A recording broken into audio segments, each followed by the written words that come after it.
né? Mas, fora isso, nós tivemos na África, eles só invadiram a África porque a África era conhecido como o continente do ouro, né? Porque no ano de 1300, Mansa Musa foi o rei que distribuiu ouro por todo o caminho, num trajeto que ele fez de Mali a Meca, e a cotação do ouro baixou 10% no mundo. Ele foi o rei mais rico que qualquer rei e imperador da Europa. Onde é que está isso? Em que livro escolar isso está? Nenhum. O irmão dele, mais velho, partiu da África para a América e abdicou o trono para ele. Onde é que está essa história de quem descobriu a América foi Colombo? Colombo só usou o que os Marco Polo e outros, quando chegaram à China, encontraram nos livros lá. Eles nem sabiam que existia outro continente, foram saber lá na China, foram saber nas grandes bibliotecas africanas. As maiores bibliotecas foram africanas. Roubadas, muito material roubado por esses europeus que a dita cruzada foi lá salvar, né? Que, na verdade, era a busca de ouro, porque a Europa vivia uma decadência, uma pobreza, né? De tudo um pouco, né? Então, eles tiveram que sair para buscar recursos através da guerra, da salvação de Deus, né? Você falando tudo isso é interessante, né? A gente sabe muito pouco, realmente, da história, não só do negro, como da nossa história mesmo, né? Porque não está nos livros, não está nos livros. Isso é uma verdade, não está nos livros. Só é contado o que interessa, né? Só é contado o que interessa. Só o que valoriza o povo europeu. Só é contado o que valoriza o povo europeu. O resto do mundo, como se os árabes não tivessem cultura, como se a África não tivesse cultura, como se a diversidade asiática, que é enorme, não tivesse construído esse legado mundial, né? E se esquece também que o berço do mundo é a África, né? O berço do mundo, da história do homem, é a África. Não existe hoje nada que combata isso, por mais que tentem, né? Por mais que criem histórias e tentem fazer diferente. E diz uma coisa, tu leste o livro do Juremir Machado da Silva sobre a escravidão? Eu não lembro do nome agora. Acho que ele não... Oi? Não entendi. Gilberto? Oi. Acho que eu estou falando muito baixinho. Você leu o livro do Juremir Machado da Silva sobre a escravidão? Eu vou dizer sério que eu li uma parte dele, não li todo ainda, né? Eu estou com um livro aqui do Tabajara Ruas, que eu estou agora, que ele me deu uns 2 anos, que eu estou terminando agora. Porque, como eu trabalho com essa questão social também, e aproveitando a pandemia para conseguir ler, né? Eu escrevo muito projetos buscando recursos para trabalhar com as comunidades de periferia, para trabalhar quilombos, né? Alguns anos atrás a gente realizou um encontro quilombola na área da saúde, onde reuniu, eu acho que 50% dos quilombos gaúchos e assim por diante. Então, é muita coisa. Quando a gente para, a gente dorme. E aí, quando eu paro para abrir o livro, eu acabo dormindo na frente do livro, e aí tem que começar a reler tudo um pouco. Mas o Juremir é um dos livros que está aqui na prateleira para mim ler e terminar de ler em seguida. Eu não li o livro, mas eu li uma matéria a respeito que é bem revelador. Revela coisas que não estão, que nunca foram contadas. Achei bem interessante. Uhum. Então, tem muita história que, quando a gente começa a pesquisar, quando a gente começa a ir nos arquivos históricos, a gente conhece cada história. Eu estava vendo uma história dos negros aqui de Porto Alegre que carregavam os dejetos, recolhiam os dejetos pós-escravidão, né? não tinha banheiro, então as fezes eram feitas em latões e aí por diante, que eles ficavam com a pele amarelada, né? Com a pele amarelada. E também nesse relato tá, quando eles fogem aqui da Praia da Alegria, da Tristeza, para a Praia da Alegria, ali em Guaíba, né? E aí a gente vê também que tem muita história ainda aí perdida, muita história para ser contada. Eu vejo de uma família negra mascate, até eu comecei a contar dentro desse livro essa história dessa família, que vou continuar no próximo, é de uma família mascate que foi roubada e o pai, era uma família, e o pai é morto, porque quando ele foi dar conta das mercadorias, mesmo ele dizendo e apontando quem roubou ele foi culpado, por ter perdido a mercadoria, mesmo que o dono da mercadoria soubesse quem tinha roubado aquela mercadoria, né? Então é isso, eu acho que tem muita história para a gente buscar e contar. E isso não nos menospreza, eu acho que essas histórias tem que vir aliadas à valorização dessas pessoas, né? A gente não tem vergonha. Quando a gente vai contar a história do negro, muito jovem, abaixa a cabeça, muito jovem negro, e sente vergonha disso. Não. Isso é um motivo de orgulho. Porque se eles não é esse entendimento que eu tenho. Vamos inverter essa lógica. Porque se eles não fizessem isso, hoje nós não estaríamos aqui para recontar, né? Para contar essa história conforme a nossa visão, porque a história é contada pelo algoz e não por nós. A nossa história é contada pelo algoz, né? Foi registrada naquela época pelo algoz. Então, a gente precisa hoje fazer essa releitura e recontar conforme a nossa visão, conforme os ensinamentos que os nossos pais e os nossos mais velhos nos passam. Perfeito, perfeito. Gilberto, aproveitando esse gancho aí, eu gostaria que você falasse um pouco para nós do seu segundo livro. O que eu estou escrevendo? Que é a continuação desse livro seu que foi lançado. Eu estou com não, meu. Mas tem que mostrar o livro. Eu falei porque deixa eu pegar ele aqui. Antes, eu quero ler um comentário de uma pessoa importante aqui. Pode dizer. A Elza. A nossa amiga Elza. O Gilberto, para mim, é uma referência. Eu aprendi e aprendo muito com ele. Se hoje sou uma mulher preta empoderada, devo muito a ele. Mesmo que ele não se considere um líder, mas ele é. Ai, que bonito. Muito bonito. Obrigado, Betinha. Tu é meu orgulho, um dos meus grandes orgulhos, de ter construído contigo essa relação. Elza e outras colegas, mas a Elza é uma das primeiras pessoas que aderiu ao nosso trabalho, né? E construiu, e aí nós construímos junto enquanto negros, né? Com ela, mais um outro grupo de mulheres e homens que até hoje são parceiros. Eu tenho muito orgulho dessas parcerias. E cada passo que eles dão, eu me sinto um pouco pai, né? Um pouco sim responsável por isso, né? Mas líder não, meu amor. Eu sou um articulador tanto quanto vocês, tá? Não me bota esse compromisso, porque isso infla os nossos egos e nos traz algumas atitudes com o tempo, nos traz algumas atitudes que a gente acaba se perdendo.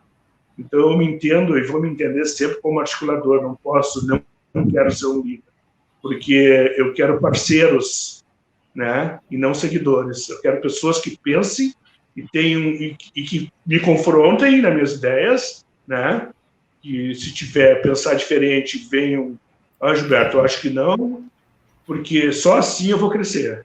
Eu preciso crescer. Eu me aposentei agora, estou pedindo licença de aposentadoria, para me dedicar a esse crescimento enquanto cidadão negro. E conto muito com vocês nessa troca de vivência. Todos vocês, pretos, brancos, todos vocês. Bom, este é o livro. Conseguiu enxergar? Né? Sim, sim. Capa. Essa capa é maravilhosa. Muito linda. Esse um menino fez para mim eu também, quando eu comecei a pensar histórias, né? Eu comecei a falar porque eu acho que nós tínhamos que contar a história do mundo através de uma referência afro-gaúcha, né? Então eu comecei a pensar nessa questão dos elementais, principalmente quando eu vi os 7 princípios de Kemet, né? Eu li sobre os 7 princípios de Kemet que vieram de encontro ao que eu já pensava, mas me conseguiu me situar enquanto cidadão do mundo, né? E aí começamos a escrever e pensar algumas coisas ali há muitos anos atrás, e hoje eu tive o prazer de trabalhar em cima dela para poder fazer essa construção. E esse livro, então, ele foi uma construção de mais ou menos 10 anos, né? Porque aquelas fases que a gente tem, primeiro de conseguir ousar a escrever, escrevi escondidinhos, trocando ideias com a minha esposa, com a minha companheira, né? Que é a minha fonte inspiradora, né? Que foi ela que me levou a toda essa mudança enquanto cidadão negro. Sempre me identifiquei como negro, mas quanto a trabalho social, foi ela que me inspirou a isso, né? Nas nossas conversas. E aí eu vim contando essa história, vim escrevendo há 10 anos, depois eu levei um bom tempo para ter coragem de editá-la, né? De colocá-la num livro. E graças a Deus hoje coloquei. Estou continuando a história da saga, mas nesse momento ela está meio parada, porque eu estou escrevendo uma outra história. Eu estou terminando a história do rei Mansa Musa, Abubakar II, rei Abubakar II, que foi o rei que eu falei, o rei de Mali, que abdica do seu trono e vem para o Brasil, e vem para as Américas, né? Isso está nos registros lá na África, e tem uma história perdida.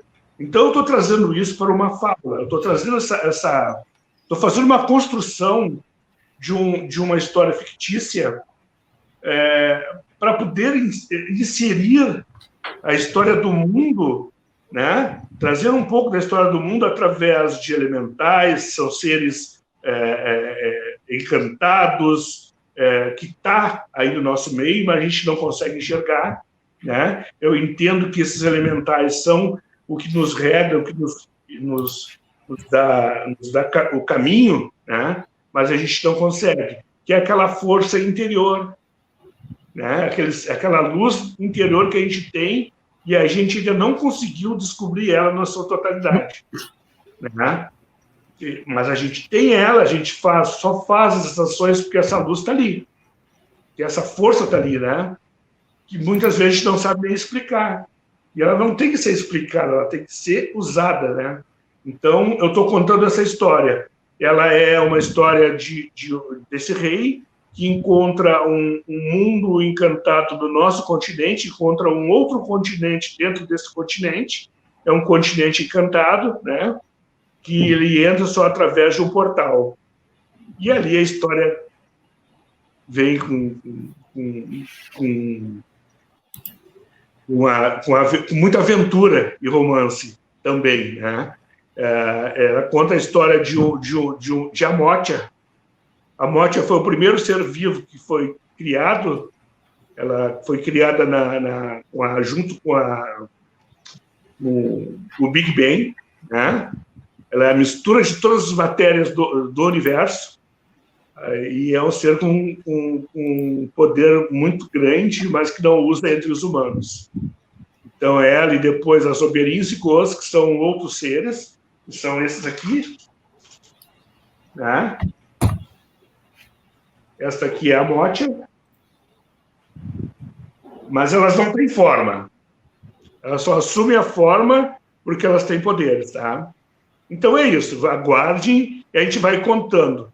Os livros infantis, elas estão muito presentes. Os livros infantis, elas estão presentes em todas, tá? Em todos os livros, porque a minha ideia é criar uma literatura infantil afro-gaúcha, né? Nós vemos que uma das coisas que eu acompanho e vejo que tem muitos heróis, muitos referências, mas não gaúchas. E a minha ideia hoje é que a gente tenha referências gaúchas também em relação a histórias deles. Muito bom. Muito bom. Isso. Aí, quanto à continuação do livro, eu estou contando essa segunda parte do Minerar, será... Então, será isso, será esse caminho, também o caminho da liberdade, onde os negros saem aqui da região de Porto Alegre, logo após a finalização desse livro aqui, eles saem, encontram negros fugidos, né, da cidade de Porto Alegre, Guaíba, e levam eles para o Uruguai, aonde lá eles já conseguem a liberdade. Então, vai ser esse percurso que a gente vai fazer, né? A pesquisa está grande em relação a isso, vamos falar um pouco de religiosidade negra, e dentro do meu pouco conhecimento, ainda vou buscar parcerias para fazer essa construção. Maravilha, maravilha, maravilha. Gilberto, você é um poço de cultura, menino. Nossa, eu fiquei assim, encantada com você. Nós poderíamos ficar aqui horas e horas batendo papo com você, que você tem muito a dizer, menino. Você tem muito a dizer, realmente. Olha, não deixe de escrever nunca, não deixe de contar tudo isso, toda essa vivência sua, toda essa história sua para o mundo. Tá? Para finalizar, Gilberto, eu gostaria que você deixasse uma mensagem para os seus leitores.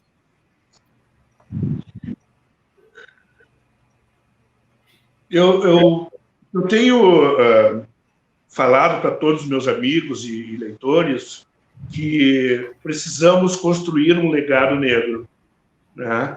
Precisamos escrever, precisamos contar a história para os nossos filhos. Com meus outros filhos, eu tive muito pouca oportunidade de fazer isso por causa do trabalho, mas eu tenho hoje um menino de 6 anos que, tanto eu quanto a minha companheira, toda noite sentamos e contamos uma historinha para ele dormir, principalmente relacionada ao nosso passado, né?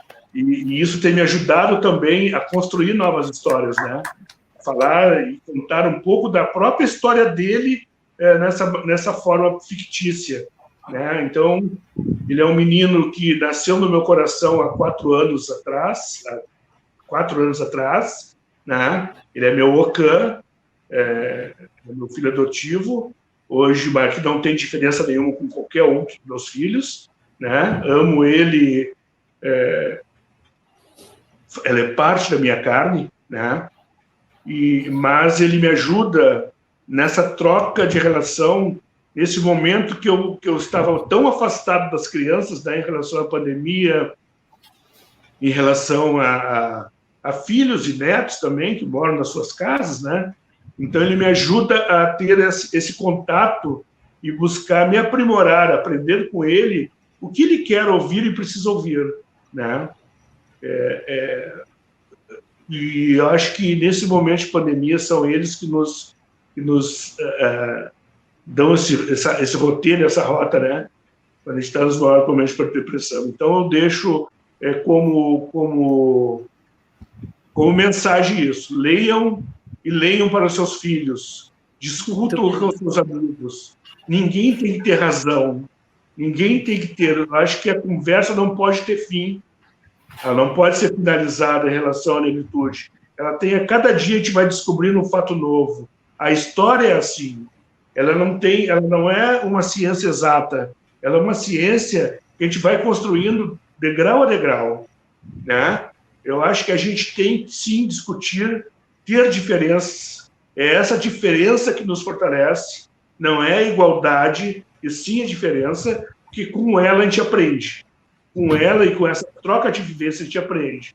eu aprendo muito quando vou a um quilombo, eu aprendo muito quando vou a uma comunidade de periferia e falo com uma criança, né? Em todos os lugares a gente aprende e trago isso para os livros. Esse eu acho que é a minha mensagem para o pessoal. Maravilhoso. O livro está à disposição, está à venda na livraria Leia Livros. Eu postei isso, eu acho que encaminhei para ti também hoje. Está à disposição, quem quiser receberá autografado pelo autor. Muito bom, muito bom, muito bom, muito bom, muito bom, muito bom.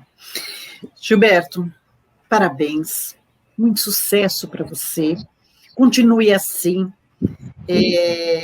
você é um orgulho para nós, tá? Eu fico muito contente de ter batido esse papo com você, de ter você na Leia Livros, tá? Só me encheu de orgulho, tá? Muito obrigada, muito obrigada. Obrigada por você existir, cara, tá? Muito obrigada. Não somos nós que escolhemos o autor, não somos nós que escolhemos autores, os autores nos encontram, é muito bom. Isso. E um melhor do que o outro. Estamos formando, assim, entrou aqui, é para sempre. Assim como o livro dura para sempre, entrou na Leia Livros, é para sempre. Nunca mais vai sair daqui. Esses últimos anos, eu tenho uma felicidade nesses últimos anos ter construído uma relação de amizade com muita gente. Conheci muita gente. Todas elas nos trouxeram conhecimento. E vocês, enquanto editoras, enquanto pessoas, conseguiram me colocar num espaço aonde, mais do que isso, não me colocaram, vocês me incluíram num espaço, né, aonde eu não conseguiria nem inserção. Então, eu só tenho a agradecer, né? E com certeza será para sempre. Vamos construir esse legado juntos. Pode contar com a gente. Pode contar com a gente. Muito obrigada. Mais um detalhe. Para os teus leitores, amigos, da Leia Livros também, a entrevista será publicada no Almanaque Literário, hoje ainda, na íntegra. Então, quem quiser, eu vou distribuir o link, vou postar no Facebook e no Instagram, para que todos possam ler a entrevista e todo o teu pensamento. Obrigada. Eu também quero, muito obrigada. Eu também quero analisar esse autor. O Almanaque Literário está com 4 milhões de visitantes e um pouco mais de acessos. Tem muito conteúdo. Uma boa visibilidade. Uma boa visibilidade você vai ter, Gilberto. É lá onde está a entrevista da Elza também. Lembra? Isso. Tá bom. Obrigada, Gilberto. Fica com Deus, Deus te abençoe imensamente, tá? E continue te guiando por esses caminhos, meu amigo. Muito obrigado por essa oportunidade, por esse trabalho. Até logo. Deixa eu fazer mais uma, porque tem um amigo aqui que queria ouvir mais. Como ele chegou depois que nós já havíamos começado, nós vamos postar na íntegra a live. Ela será publicada na página da Leia Livros, na íntegra. Por isso nós optamos por essa plataforma, porque ela nos dá a possibilidade de ser compartilhado e de gravar para poder postar. Assim, todos vão poder acompanhar. Quem não conseguiu, vai poder acompanhar. Perfeito. Obrigada. Perfeito. Obrigada.